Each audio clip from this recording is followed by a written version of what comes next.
because I don't think we give enough credit to the kind of run that Giannis Antetokounmpo has been on. He, over the past, 11, 12 years in a Bucks uniform, has been nothing short of dominant. Once we do get the final voting for the MVP ballots, come, I guess, in the next week or so. I forget when they do that for the NBA awards. They've been rolling out the awards. So we'll see when we finally hear Shea is the MVP, Jokic is second up, and you're likely going to get Giannis at 3. It's going to be the 7th straight season that Giannis has finished top 4 in MVP voting to go along with the 2 MVP trophies he already has. That, paired with the championship he's won with the Milwaukee Bucks, which we remember he did it on one leg against the Suns, and the fact that he has now 3 straight seasons where he has scored 30 or more points per game, the list of guys in the league that have done that is few and far between. Shea Gilgeous-Alexander just crossed that threshold. Of course, Michael Jordan. But when you talk about bigs, it's only 3 bigs in the history of the league that have had 3 straight years of 30-plus scoring per game. Not Shaq, not Akeem Olajuwon. Wilt, Kareem, and Bob McAdoo. Add Giannis to that list after this season. He's special. He's special because you can't compare him to anyone else in the NBA right now. Absolutely not. There's no man like Giannis. And honestly, there's one significant flaw in his game, but it's one of the flaws that is easiest to make up for, especially if you are smart at team building. The Bucks have done a decent enough job at covering that flaw, which is he cannot shoot the basketball worth a darn. But when Lillard went out with the Achilles injury, which means that by the time he comes back, Damian Lillard is going to be likely 36 years old. He's going to sit out all of next season, right? He turns 35 in like a month. He's likely not going to be, returning to action in the NBA until he's about 36 years old. And at that point, he's going to be an undersized guard getting paid $58 million a year who's going to be, again, 36, coming off an Achilles injury. Like, I hate to say it, and this is not, I say this with a heavy heart. Lillard's career, we're walking into the twilight era for Lillard. He's got probably one more good year left. And I don't think that Giannis or the Bucks can be contingent on the return of Lillard to get them out of the stage that they are in right now, which is they've got to move on.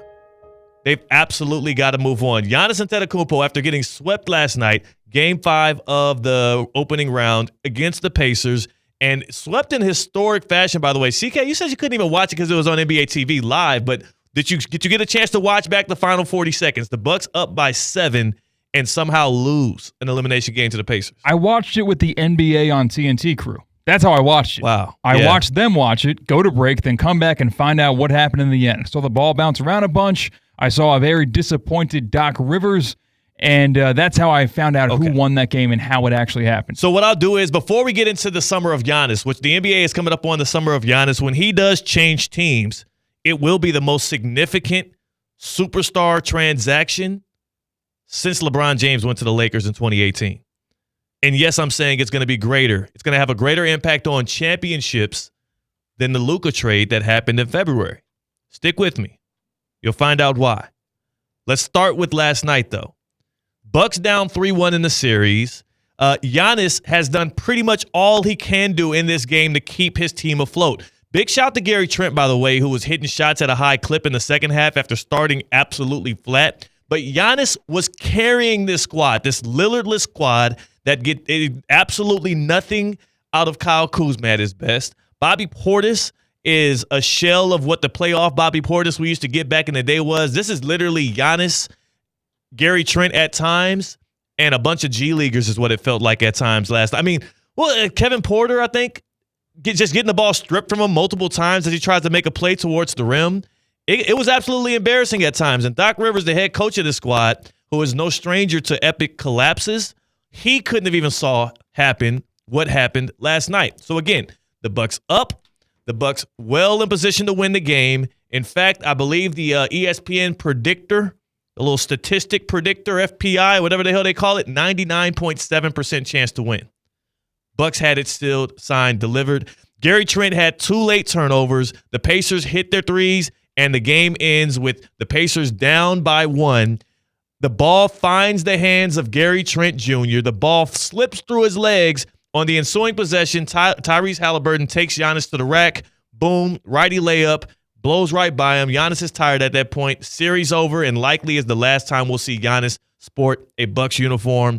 We could talk about the fighting stuff later on with his pops and the little brawl. I don't care about that. It's very minute in the scale of things that matter today, because following a performance where he had 30 points, 13 assists, and 20 boards, Giannis failed to get out of the first round. For the third straight seasons, the Bucks have been bounced. The time is now for Giannis to move on. Now, we got to answer some questions here, C-Cat, if we're going to be honest with the audience. Question number one. Do you think at 30 years old for Giannis, and with their lack of draft picks in the future here, and now the lack of Damian Lillard, would Giannis ever be able to win another championship in a Bucks uniform? I think I can say that is a non-possibility. I think he can, yes. You said he will. He could. I think he can, yes. He could. How? Will are two different things. How could he? I mean, if you had to get a ESPN analysis, FPI statistic on it, remember the Shador stat? The stupidest stat I've seen, and I'm sick of these little analytics projector systems that give out these random numbers.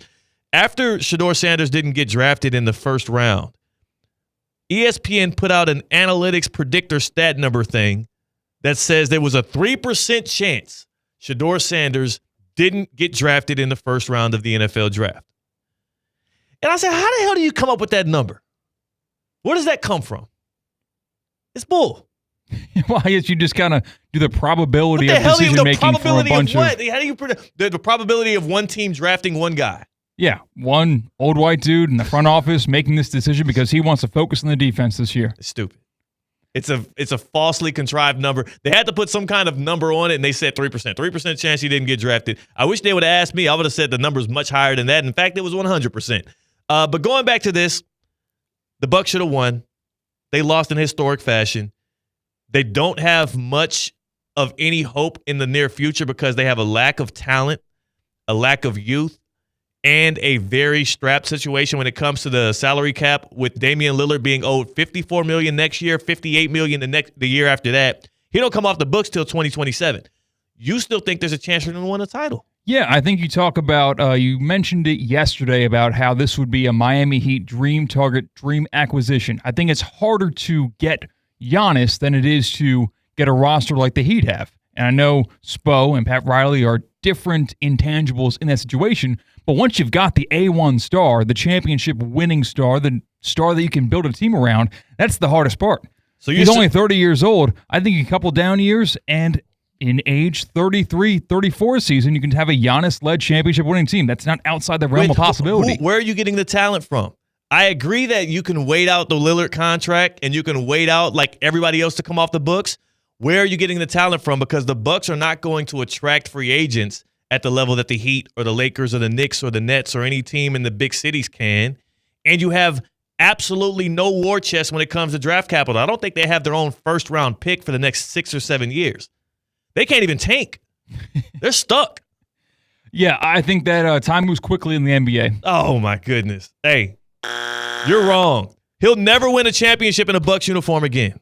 You can't say that for certain. Absolutely won't. Injury-lidden East 1 year. Yeah. Maybe the Celtics taken out of the equation. Maybe no more Cavs. Not. I think there's a chance. Absolutely not. Giannis is like the third best player in the league probably as well, and he could be the best player in any series. He's not winning a title again with the Bucks. And that's what the question comes down to this. If you're Giannis Antetokounmpo, do you care more about finishing your career and staying with one team the whole way through, which I know he holds near and dear to his heart? This is the third summer where his free agency or his next destination will be held in a spotlight where it's up in question. And this is the one time where it feels most certain that we are at the end of the road. I think the Dame Lillard injury sealed that, but also what seals that is he's now 30 years old. He lacks a jump shot. There are limitations to his game because when his athleticism starts to deteriorate, I don't believe that jumper's ever coming. If it was going to come, it would have came by now. You don't go this long hooping and then all of a sudden you're spraying it. Like you saw what Anthony Edwards did. He didn't come into the league as pure of a jump shooter as he is now, but he's 23 now, and he just led the league in three-pointers made. So when his athleticism deteriorates, what I love about Ant-Man is he always adds something new to his game every offseason, and he added the three-point shot in a way that nobody could have anticipated. He has a lot more staying power. His prime got extended because he can now stroke the nets with the best of them in the league.